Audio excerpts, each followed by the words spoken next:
definitions for this motion. Although definitions were provided, I would like to define everything that, for the sake of this debate. Starting off with liberal democracies, which are nations in which the government is affected by the people, and it is based off of principles of the free and fair nation. Next up, we have head of state, which is the person of highest position or power within the country.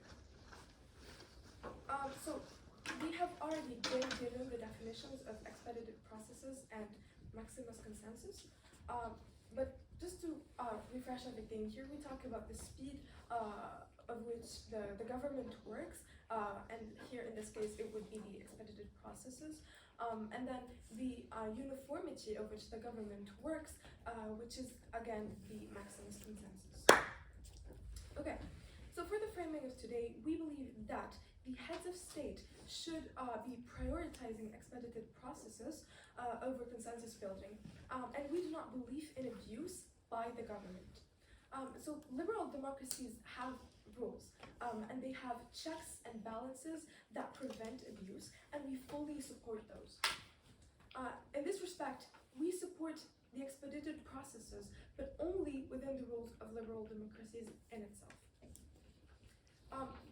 Today's debate, side proposition must prove that the government must prioritize expedited processes, and then side opposition will do the opposite by prioritizing Maximus consensus.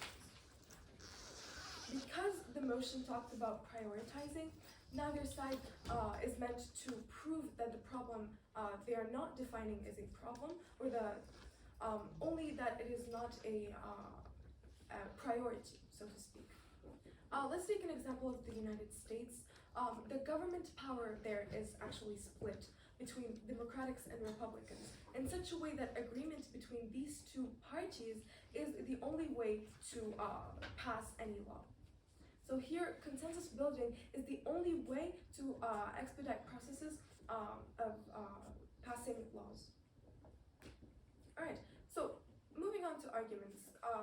Today I will be presenting two main arguments, which are firstly efficiency and two, democracy. And then my partner will later on talk about stability. All right, starting off with the first argument, which is efficiency. First argument is that relying on expedited processes increases efficiency of the government, and this is for two main reasons.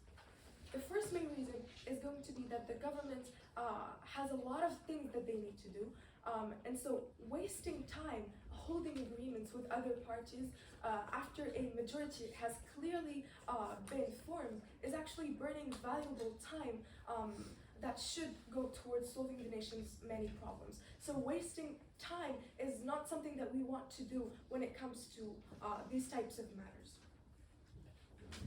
Tim, go ahead.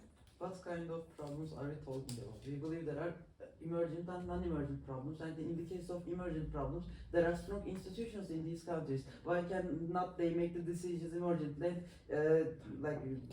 compensate the problems? This will be proven later on in my speech. So the second reason this increases the efficiency of the government is in its response to crisis. So nations that are often faced with unexpected crises like economic issues or natural disasters. And here, the government needs to be quick about the way they're going to act. Or to be quick about how they respond to these types of issues. And without first navigating or having to consult other parties not within the majority. Let's imagine, as an example, the coronavirus. When it has started, governments ended up having to act really quickly in order to prevent its spread. And so any government that was too busy trying to build a consensus lost valuable time, and in this case, valuable lives were lost because, again, they were too busy focusing on consensus while they clearly had a majority. And so the result here is by focusing on consensus, we are actually significantly diminishing the government's abilities to respond to these issues, or the issues that the nation is facing, even though it is the government's literal job to do so. The second argument, which is about democracy. The heads of state in liberal democracies, parliament, and ministerial cabinets are elected by the people. And so what does this mean? This means that they already encompass or the values and ideas of their actual citizens. And so therefore, we can ensure that, or we can assure that these will represent the populace and the majority of people when it comes to decision making. By forcing consensus, you are actually forcing the population's parties, the popular parties, who already represent the opinion of the average person, to work with the extremist, fringe, and or unpopular political minorities. Diluting the opinions of the majority of people, which is deeply undemocratic. The impact of this is simple and is seen in focusing on consensus. That means not focusing on democracy, and that is the people choosing who actually represents them. So to conclude, or to summarize this debate, the burdens of this debate are pretty simple, but we have followed these burdens by proving them with our arguments, which are again efficiency and democracy. And now the next speaker will give or explain stability and how the consensus building weakens the stability of the government. And with that, I would like to conclude my speech, and I'm so proud to propose. Thank you.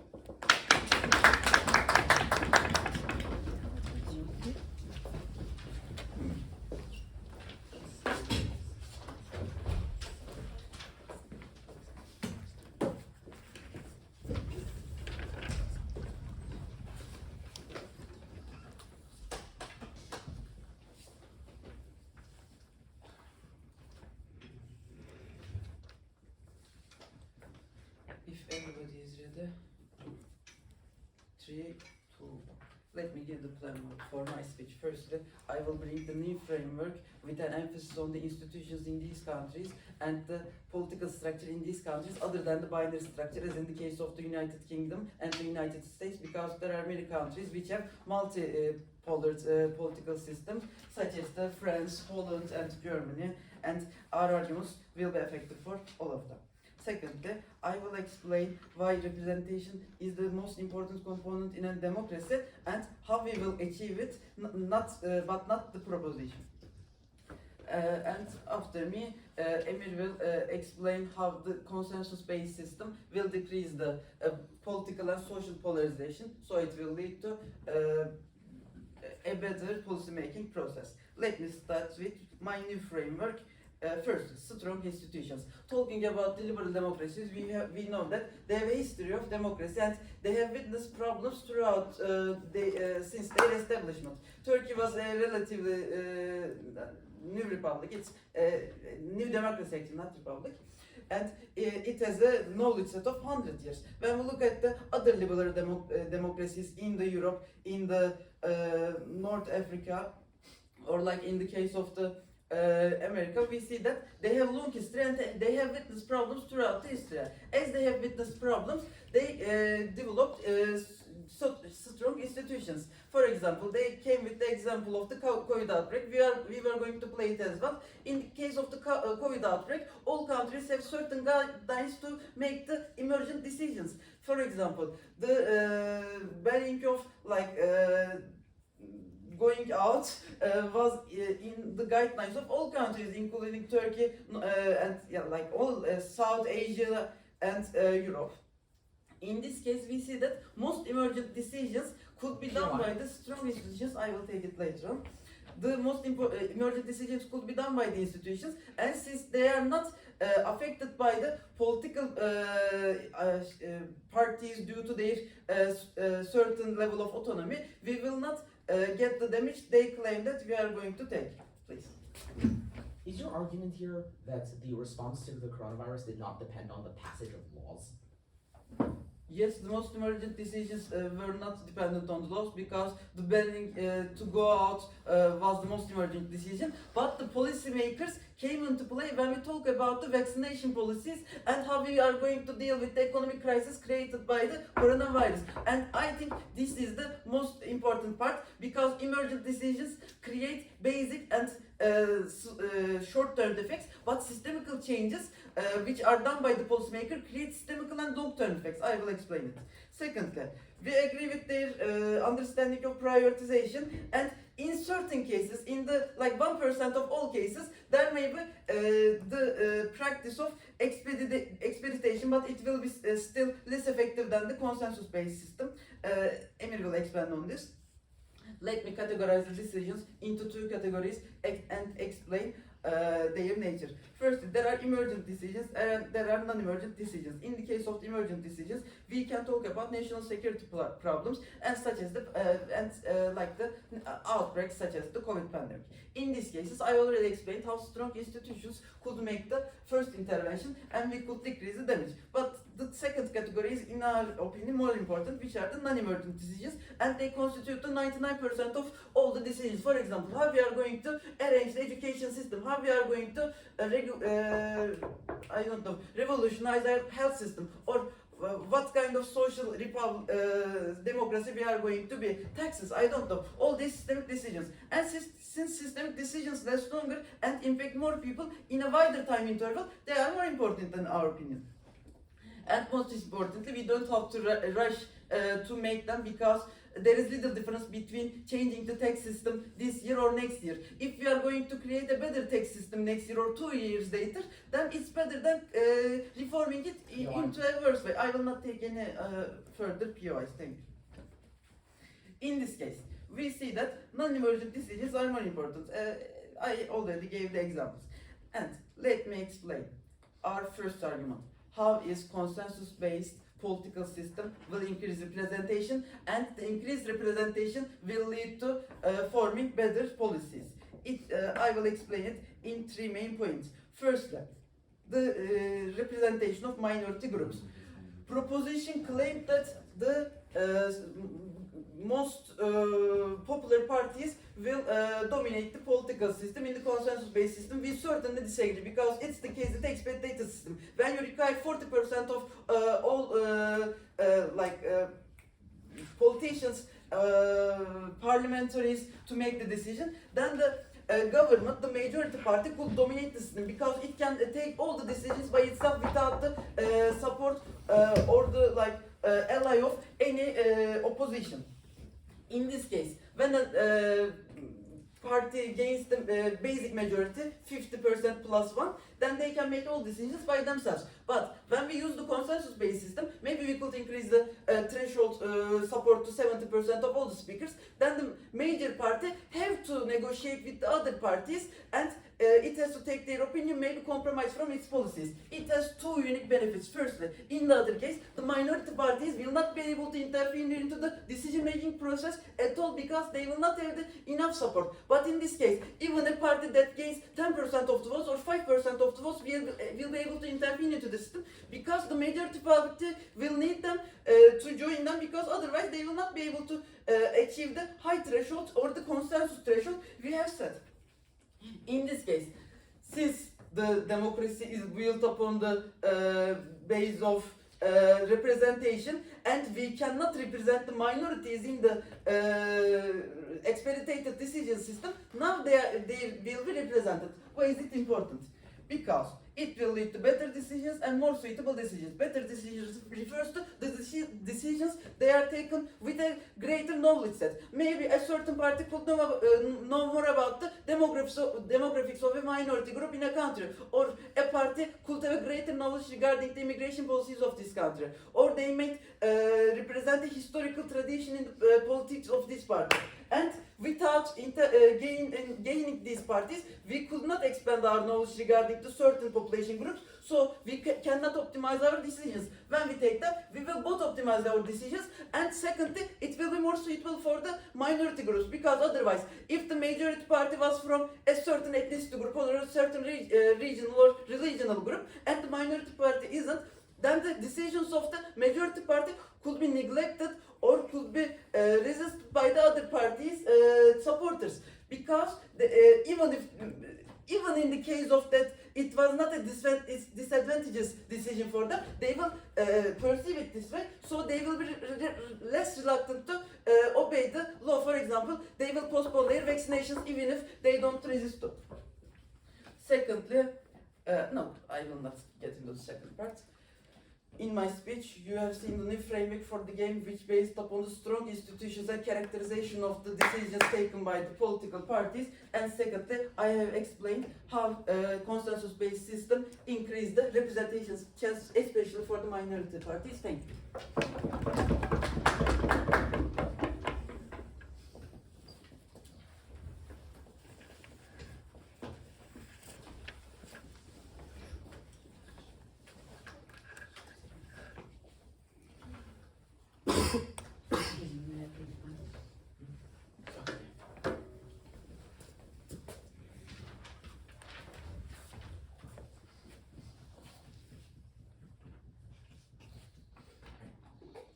3, 2, 1, start. In my speech today, as second proposition, I will be doing two things. First, I will be rebutting the two arguments presented by opposition thus far, and then I will be presenting the proposition's third argument. Now, for what opposition has said so far, the first is that democracies have systems to handle crises. They have made a distinction within this argument between emergency and non-emergency scenarios. We believe that this framing is necessary and an important one to consider, and therefore we will accept it and work within this framework. The reason we say this is because in both cases, our arguments on efficiency apply. In the case of emergency system, of emergency responses to things, it is absolutely the case that you have that the government has to be able to respond quickly to things like the coronavirus because it represents a disaster. Now, here's the thing. They have said that COVID, that the response to coronavirus was not based on the passage of laws. And it is true that there were some instances of some responses that were not based on the passage of laws. But the majority of most government's responses to the coronavirus was based on the passage of laws. Stimulus checks to keep people at home, mask mandates to prevent the spread of disease, vaccine passports once the vaccine came out. These were not things low-level bureaucrats implemented within the government system. These were laws that were passed. But even if they weren't laws that were passed, they still apply to the framework because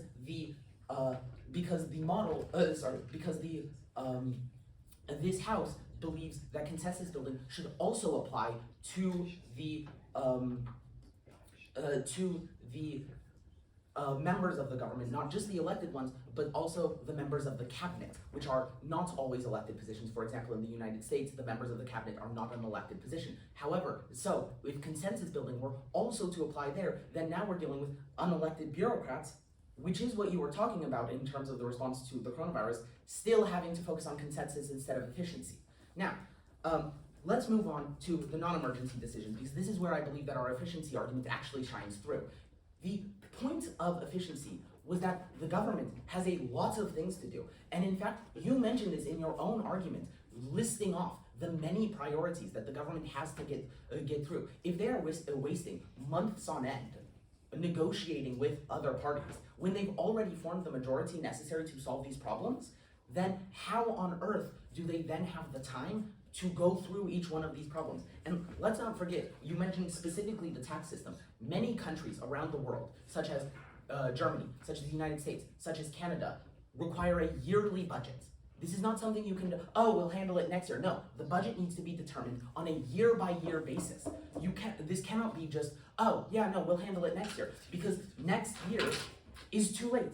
They have to publish one annually. Now, let's move on to the second argument. They started their second argument by stating that we claim that within a consensus framework, strong parties would dominate over weaker ones. This is incorrect. This is not something that we claim. In fact, we claim the opposite of this, that weak parties that represent an incredibly small portion of the population would have undue influence over politics. The result is that, in fact, we had been claiming the exact opposite of what you were saying.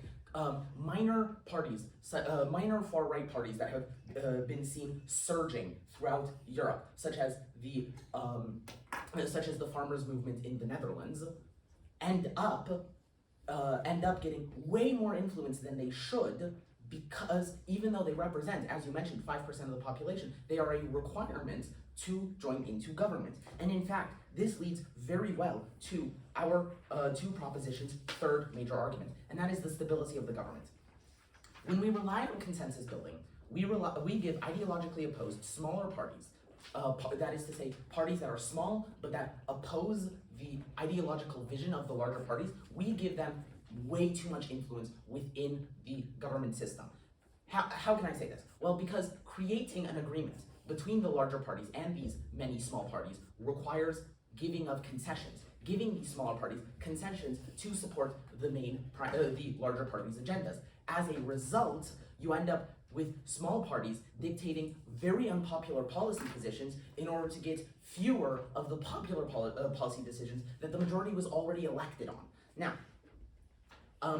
the further result of this, and the reason this is an argument for instability, is that these smaller parties are then able to go, we don't like this system, and topple the government. A good example here is what happened in the United States very recently with the toppling of the Speaker of the House. The United States Republican Party instituted a consensus system within the House of Representatives, which meant that if only one single member of the majority said that they did not support the government, they would have a vote to replace the leader of the party. Now, usually the United States would never have had such a thing, but because of this new rule that was implemented, the United States back in November, I believe, just went through a massive period of instability in attempting to replace their leader, ultimately settling on an even less popular leader of the Republican Party than he was already there. So the result here is that you build so much more instability, you create so much more instability within the system in order to give parties that are ideologically, that are small, that are fringe, and that are not representative of the will of the majority of the population. You take those parties and you put them in government, and more importantly than just putting them in government, you give them influence over the larger parties in such a way that, as mentioned before, it weakens the theoretical process of democracy, and it weakens the efficiency of the government while also weakening the stability of the government. In essence, for no benefit whatsoever, you have weakened the government tremendously. Now, within opposition's framing, they mentioned something that I would like to mention as well, and that is the idea of that not all countries are duopolies like the United States or the United Kingdom. Now, what I mean by duopoly is there are two major political parties, and that's true. In fact, the majority of liberal democracies have multiple strong competing governments. But that actually, political parties. But that actually supports my point even more. And why is this? Because those multiple smaller parties have to negotiate with each other to form a government in the first place, to form a majority. So you're already wasting, in the case of Germany's most recent example, your most recent election, you're wasting several months in which three large parties decide to come together to form a government. And then, now that they've spent those months forming a government, they then have to spend more months convincing a bunch of tiny parties, hey, join our government that we've already formed. Please, join this majority that we've already created. Why? Why even do that? When the majority is already there, the ability to respond to crises is now strong, and the parties working together represent the success of the democracy. By then turning around and going, oh, let's include a bunch of small parties that don't represent anywhere near a large portion of the population, you weaken all the governments on all three of these cases. And it is for these reasons that I am incredibly proud to propose. Thank you very much.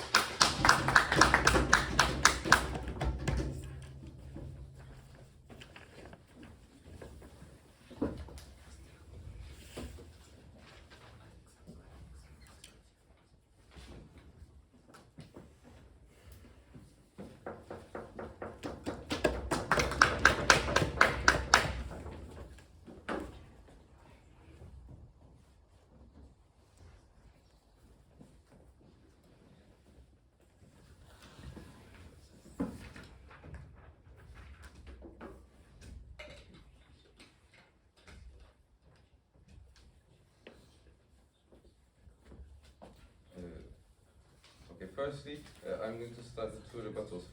First point, I think they say minor parties will have too much influence. In our case, minor parties will have an influence they never had before. They never had the alternative. That is right. However, that is not as an influence that as they in the magnitude as they explain it. They only say, I think it's obvious that if two parties are going to give compromises, the minor party will have to give so much bigger compromises when two parties try to collaborate. It's just logical. This is just what's going to happen. In the argument about efficiency, I think in emergent, again talking about emergent and non-emergent cases, in emergent cases, parties, I think, will be likely to be in consensus. For example, in coronavirus, probably most parties could be in consensus about very emergent, important decisions. But decisions like vaccination, decisions like economic things, this wasn't as emergent, so doesn't require that quick consensus. Other than that, even emergent consensus isn't emergently reached. Our institutions can still withhold the problems of not deciding quickly without lawmaking. And I think the more the part of this that has the more impact, which is the non-emergent decisions, which is 99% of decisions, I think they have no theoretical idea of argument of how expedited process, how efficiency won't be reached.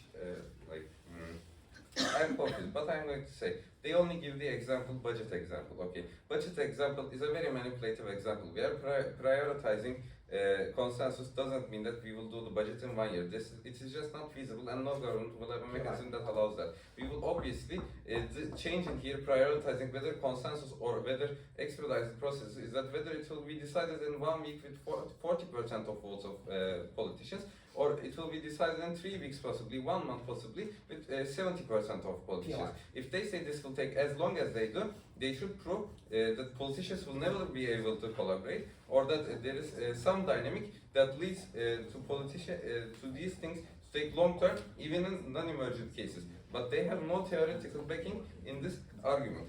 And let me get to PII. Okay. You have misunderstood what we were saying about a budget. What we were saying about a budget is that countries are required to pass a yearly budget, and under a consensus building system, they can't. And you just mentioned they can't. So how then do you work within the system where a yearly budget is required if you just acknowledge that they cannot pass one on a yearly basis if they're consensus building? No, ours taking a little bit longer time to do, but you should, in order to say that they will never make a budget, you should prove that parties are never able to collaborate. They are never able to reach a consensus, which you never do. And even if the case you prove all your efficiency claims, representation is always more efficient, always more important than efficiency. This is my new frame to the match. So, firstly, efficiency is the state's representation is the state's moral duty to the public, because when state was formed, there was the contract that allowed all partners of the contract to be represented in the state, because all partners of the contract gave their gave their freedom in order to be in a state that protected them, and they have to have influence on the state. So it is our moral duty to have representation. Secondly, representation is so important to pass policy change pragmatically, practically. Public acceptance is very important, because if a law isn't accepted by public, it isn't, there is a public resistance against its feasibility is damaged a lot. And your argument about stability is harm in the case when there is no representation and half of the public is against the policy change and they're not doing their job to do the policy change. It also requires more cost to force this policy change. When there is an alcohol ban in parks in a country, for example, and it doesn't represent the most of the population, and people don't live according to the ban, it will cost significantly more to force police force to do this ban, and there will be public resistance, backlash against it, and this makes policy reforms work harder. So, my two arguments. First is polarization, and why it makes everything harder. Second is lengthening, more careful discussions lead to better policy change. So maximizing consensus leads to less polarization, less public resistance, better use of sources by collaboration. Why? Firstly, more moderate decisions that will lead to better public acceptances. Secondly, there could be collaboration between parties because they will have to argue. So, when they collaborate, and 70% of votes is taken in a parliament, and two parties collaborate, and two parties are in the same place for a policy reform, sources from two parties can now be used. Economists from the oppositions can be used. Ideas from the opposition that could be good for the country could be used. So know-how is used more efficiently. Thirdly, less ideological conflicts in political reforms lead to less public backlash. Again, the importance of representation here. So when we change a policy reform without fulfilling all of our representation requirements, people tend to oppose the policy reform only because of their political affiliations without looking at the actual content of the reform in most cases. So it makes it more feasible to force a new policy reform and make it accepted by public when the party is also involved in the policy reform. So fourthly, less radical parties in long term. I will not take the POR. Less radical parties in long term. This is a very significant benefit. Each party is obviously incentivized to be involved in decision-making process. Each party wants their policies to be included in decision-making process. So they are all incentivized to compromise and be involved in this collaborative consensus making the system we are proposing. So they will be more likely to compromise and come to a modest term, and so more efficient use of our resources and less public resistance, and also less social polarization this leads to. My other argument is that lengthened, more careful decisions leads to better transparency and superior decisions. Firstly, transparency. When we lengthen our decision making or require a consensus, several political parties will bring out arguments, try to get public support. And regardless of this, there will be a media coverage of the argument. So people will follow more longer decisions and discussions. So this will result in more transparent system. Secondly, there will be a marketplace of ideas. 1 day versus 1 month decision we examine. In 1 month decision, there will be more articles written, more tweets written by people, individuals or politicians. So there could be more dialectic, more clashing ideas, which could result in more efficient policies for our country. This will also lead in more representation, better understanding of what public wants, and less public resistance. So all of these are big benefits of lengthened and careful decision making. Thank you for listening.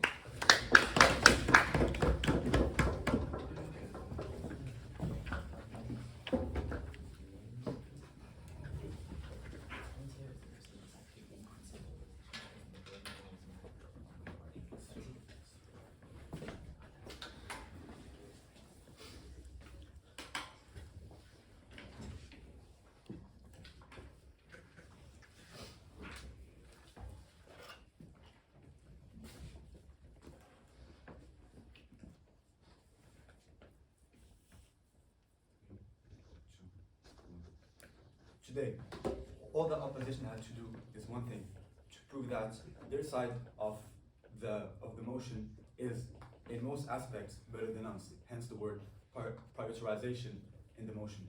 And I'm going to show you why.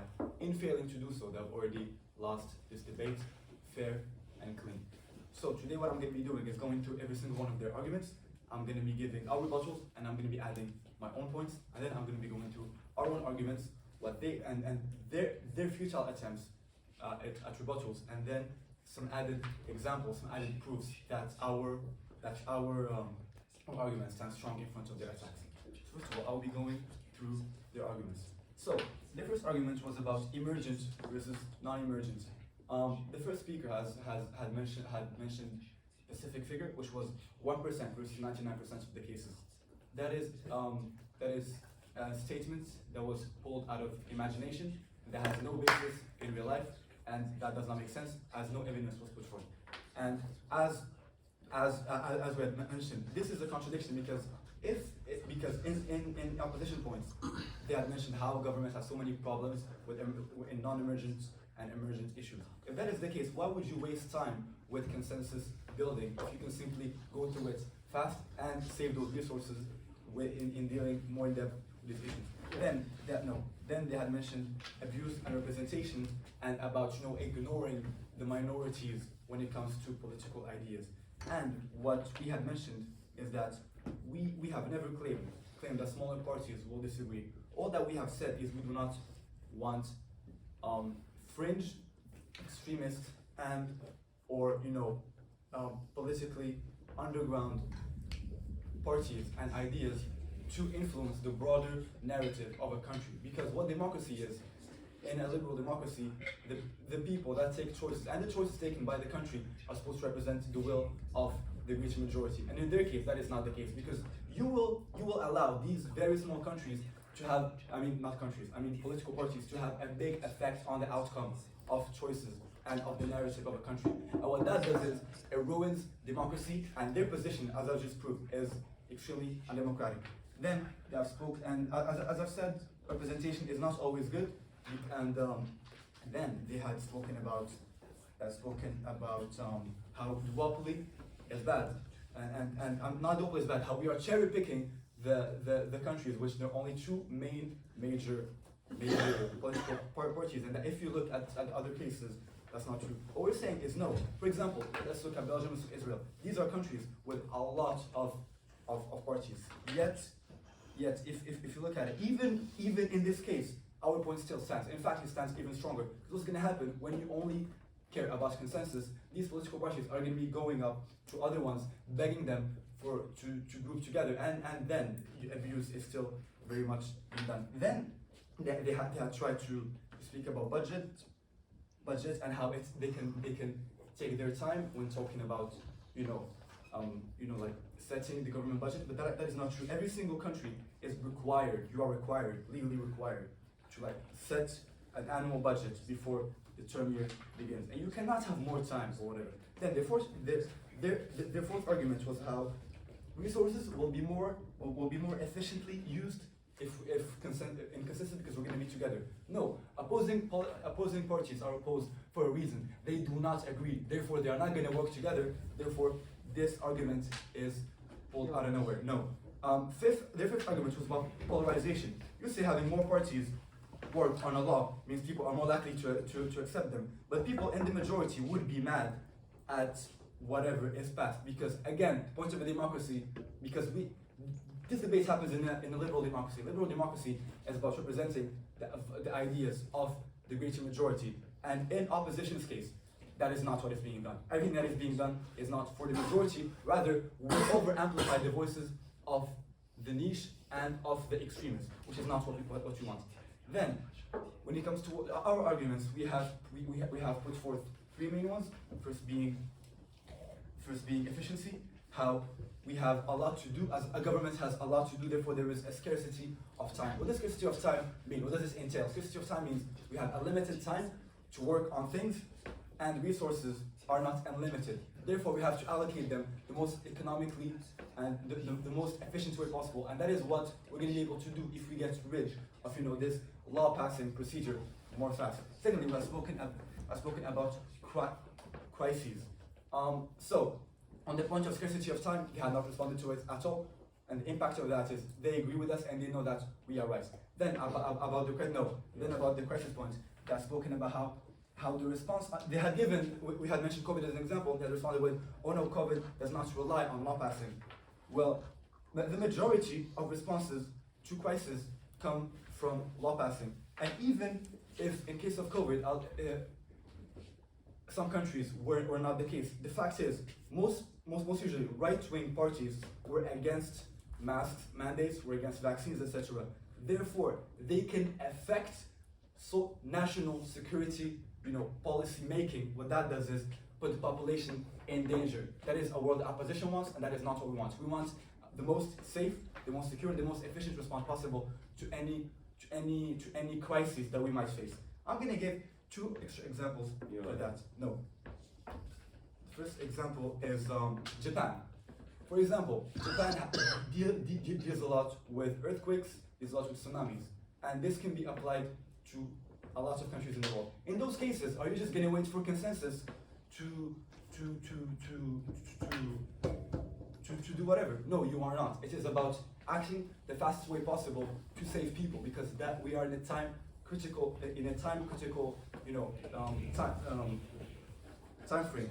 That is why consensus in this case does not work, and what that entails is this first argument of efficiency is true, it goes, and they were not able to prevent anything against it. Next, the example of democracy. Democracy about people. When our point about democracy is how officials that will be making these fast judgments are already elected by citizens. What that means is they already represent. No. Time. Oh. PI time.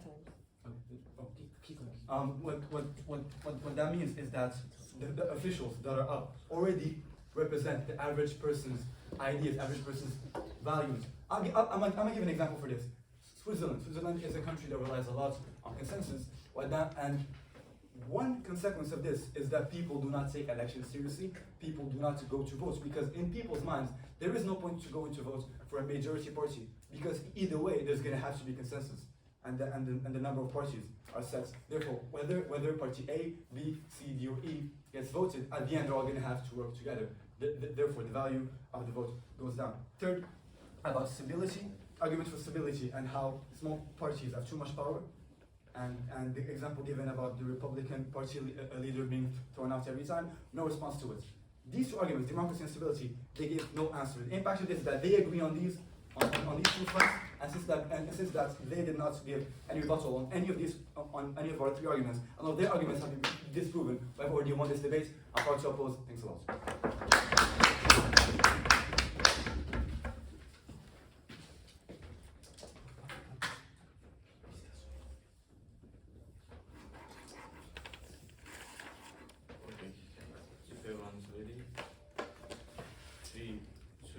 In my speech, I will make some rebuttals to their argument and compare our arguments to their arguments to prove that we win the debate. So, their first point and the most important point is the efficiency. So, I have two rebuttals about that. First one is minimize the importance of time in their arguments, and the second one is the importance of suitable decisions, suitable outputs to the society, as Ali Khan and Emir explained through the representation structure. So, the first rebuttal. They say that government has a lot of things to do, and it is important for us to have to make fast decisions. First rebuttal, as Emir and Ali Khan also explains, these liberal democracies have institutions to minimize the emergency of these problems as well. So they cannot literally prove the importance of time or the cruciality of the time in their arguments as well. So if they can prove it, maybe they can explain it. But my second rebuttal also will damage their arguments as well. The second rebuttal, for something to be theoretically efficiency, guys, yes, it should be fast, and its outputs should be preferable and suitable for the society. But they don't cover the part about suitability and preferability by the society. They just say that the decisions should be taken fast, and we can take it fast with their system. But they don't cover the second system. Why is the suitability and preferability is important for our government and for our people? As Emir explained, if something, a law, it can be a law, is not suitable for the society and is not represented by the society, it has some bad consequences. For example, I will take it later. For example, there will be a burden of budgeting government's economical situation. For example, if you decide on a law without the representation of the society, probably there will be problems. For example, the example of alcohol, as Emre explains, there will be burden of budget in government's budget, so it will be bad for all of us. And theoretically, for something to be efficient, the outputs of it should be preferable for the society as well. As they don't cover this part, we think that they cannot prove that their system is efficient enough for the government to have some decisions. Without going further, you keep making these examples of governments doing things that are bad on this basis, but you keep ignoring the fact that in our system, the government still represents the majority. So how then can you make, oh, it's an unpopular decision? if the government is being represented by the majority? Okay, I will answer it in the democracy part. It will come later. So their second argument is about democracy. They say that with their system, they can push people to vote. They can push people to express their ideas in as fast as possible. In this first speaker, as fast as possible. Like we think that it is problematic. Why? First of all, pushing people in a very short time to express their ideas or to vote make the parties express their ideas is problematic for democracy as well. Why? Because probably their ideas, their votes will be influenced or manipulated from some other parties as well. Because they have limited time, they need to make a decision. So we think that as a liberal democracies, their ideas or expressions won't be expressed enough or won't be supported enough with their ideology, with their specific ideology as well. So their decisions will be manipulated as well. So it is not good or it's not efficient for the democracy as well. So third argument, stability of the government. They say that they can influence the minority parties with their system, but we totally disagree with it. In our system, probably because it takes a longer time, probably there are more structures to for the minor parties to express their ideas. Probably it will be more democratic for us to use our system. Why? Because we have more time, everyone. Probably the minor parties, the minority of the people, the minority of the political system probably have more time to express their ideas in media, for example. Probably they have more time to express their ideology on something. But in their system, probably they have less time to do this. They have less time to express their ideas. They have less time to provide some structures for the society. Second rebuttal about this. Probably in their system, minor parties are not important for the bigger parties to take a decision. Why? Because in their structure, the decisions take a small time, and probably the percentage that's required for taking a law is smaller. For example, a bigger party can easily reach to 50% of vote without the minor parties. So they don't actually need to influence the minor parties. They don't actually need the idea. I won't take it. They don't need the ideas, they don't need the ideologies of the minor parties, because they can already win it, they can already argue with it in a much more smaller time. But in our case, because it will take longer, because for the bigger parties to win something, for the bigger parties to provide something, probably they must influence the minor parties, and they need the expression. They need probably people who support the minor parties as well to make the representation as efficient as possible, as Ali Khan explained also. So in our case as well, this stability of the government, and at least the representation of the minor people is shown more efficiently than their structure as well. And additionally, they also don't explain the consequences of the ideas and ideologies of minor parties as well. They just say that like we can influence them, it's a good thing for the liberal democracies. But if they don't explain the consequences, and if they don't explain the importance of these things, even if they can prove, their argument won't be as strong as to win the debate. But we can prove this. We can prove the consequences and benefits of the minor parties that can represent the society. Why? Because as a structure, as a government, we explain you the importance of the representation, the importance of the sustainable decisions to make people happy, like to have decisions more efficient in today's debate. I can take the away from. Okay. So and also they say that in our structure, probably the minority parties can be suppressed or their ideology can be changed, but it's totally wrong. Why? Because probably there are media coverage in this time of interval in our system. So probably the minor parties also can also express their ideas throughout their ideology, and it won't be a problem for us. And their last point, especially in the first speaker, they say that like in countries that have two strong parties, they can collaborate each other, they can agree each other to have efficient decisions. But they don't explain how this will happen. Probably these strong parties have some different ideologies. How this will happen? Why this will happen? If they don't explain these things, if they don't analyze these things, they cannot actually have a consequences, have a benefit about the collaboration of these parties. But we can explain the structure. We can explain the situation where the bigger parties need the minor parties. Where when we have larger time, they can express their ideas through the media. That's why we oppose today. Thank you.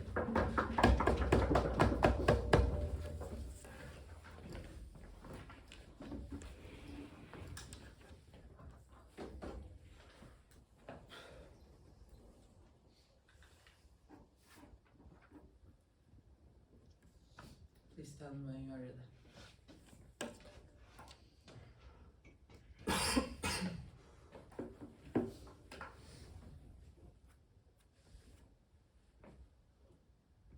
Okay. If everybody is ready, 3, 2, 1. I will compare proposition and opposition on two main clash points. Firstly, the pragmatic clash point, where the efficiency argument clashes with the better decisions argument, and secondly, representation clash point. But let me clear a third point.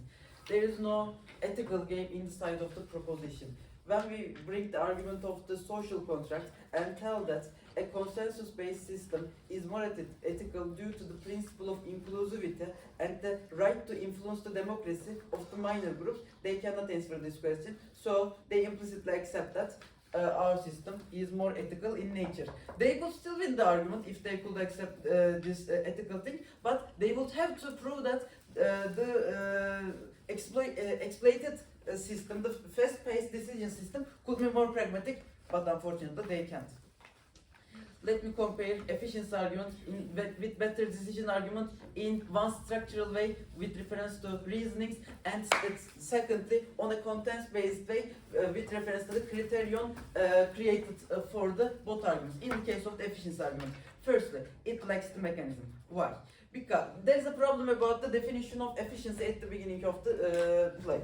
When they define the efficiency with the ability of deciding in a fast pace, they have to prove that in all emergent problems, we cannot make the decisions on a consensus-based system, and there are no alternatives for the institutions. Even if institutions exist, they would not function. Since they could not prove that why institutions could not respond to these emergent problems, the importance of this criterion decreases. There is a second rebuttal coming from them. When there are some certain emergent situations such as the national security, the pragmatic, the benefits of the party is actually very tightened closely, so it's easier for them to achieve a consensus in such important topics. They might discuss about the details of the decisions, but the main body is pretty much the same. So consensus will not take like years and decades as they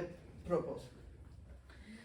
In our case, however, we both come with a better definition of better decision and explain how it is achieved. When we define better decision, we refer to greater know-how, feasibility, inclusivity, and the cost effectiveness. Because we explain how inclusivity is both a principle of democracy and how it will contribute to the feasibility of a law, because if it is not inclusive, then the certain groups in certain countries may not obey the law. As a result of this problem, we might have to enforce it by using larger resources, and maybe our resources will not be enough, or our number of bureaucrats will not be enough, so we will not be able to enforce a law. If we cannot enforce a law, if there is no output, then there is no efficiency by their definition of efficiency.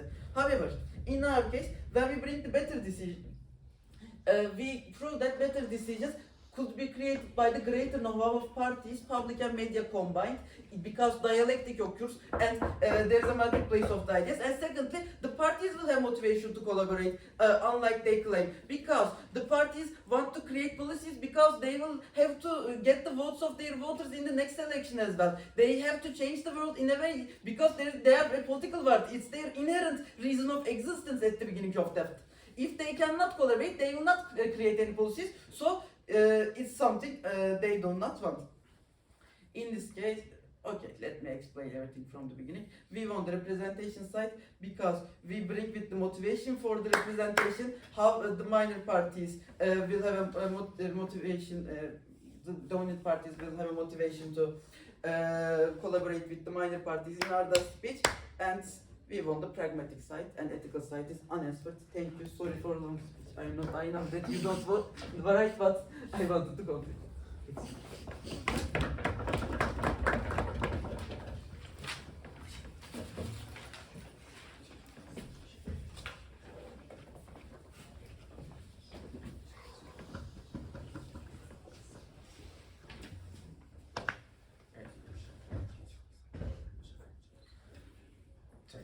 Sorry, my bad. I want to start my reply speech by talking about what the two sides agree on, and that is that we are both trying to do what we believe is best for democracy, what we believe is the best result for the country as a whole. Now, here's why I believe that that proposition is the side that is doing this best, and it comes down to two key ideas. First, what is the impact of consensus, and second, how much influence should small and tiny parties have on the government. So let's start with that first. In their argument about polarization, they made their argument that that consensus would decrease polarization because if more parties were involved in the writing of the bill, then their constituents would support that bill more. The rebuttal to this given by our third speech highlights one of the most important aspects of this debate, that this point in fact supports our side because it would because consensus would increase polarization. Why is this? Because the majority party, the one that would have passed the bill on their own under our system, had to give concessions, had to dilute their own influence, and therefore they made the bill weaker in the eyes of their own constituents, thus polarizing their own constituents, which I will remind is the majority of the country against this political minority. Now, I will move on to the efficiency argument, which is also important to mention when it comes to the impact of consensus, and that is because, once again, opposition has failed to understand how much work a government has to do. The idea that a government just has the ability to spend several months working, and no, we don't believe it takes decades to come up with a consensus, but it does take months. And the fact of the matter is that months being lost over the course of a year is months worth of work not being done. Even if this work could theoretically be crammed into the last couple of months of the year, there are things that must be done on a yearly basis, and the quality of that work would be severely limited. But it doesn't matter, because some of that work won't get done because of how much time is lost. Now, I will move on to the question on the influence of smaller parties. Now, here's the thing. The point of democracy is that people choose their representatives. People choose the parties that are in power. So if a party is smaller, that is because it is democratically not supported by the population. If a party is small, that means it shouldn't have too much influence on the government. Because if the population wanted their influence on the government, they would make the party larger. They would vote for that party more. But since a party that's only receiving 5% of the vote is a party that 95% of the population has gone, no, we don't like their ideas. And why should that party that represents, party that has been rejected by an overwhelming majority of the population then have such a significant amount of influence over the party that the majority of the population supports? How on earth does this create a sense of fairness? It doesn't, because in fact it is an unfair system, one in which the larger parties must dilute the influence of the majority of the country in order to give influence to a tiny minority that is not supported by the population. These 2 points of clash are incredibly important, and in both of these, it is very clear to us that proposition has won because the impact of consensus are overall a negative on the country as a whole, and the influence of smaller parties should be limited, not expanded the way opposition believes. Thank you very much for listening.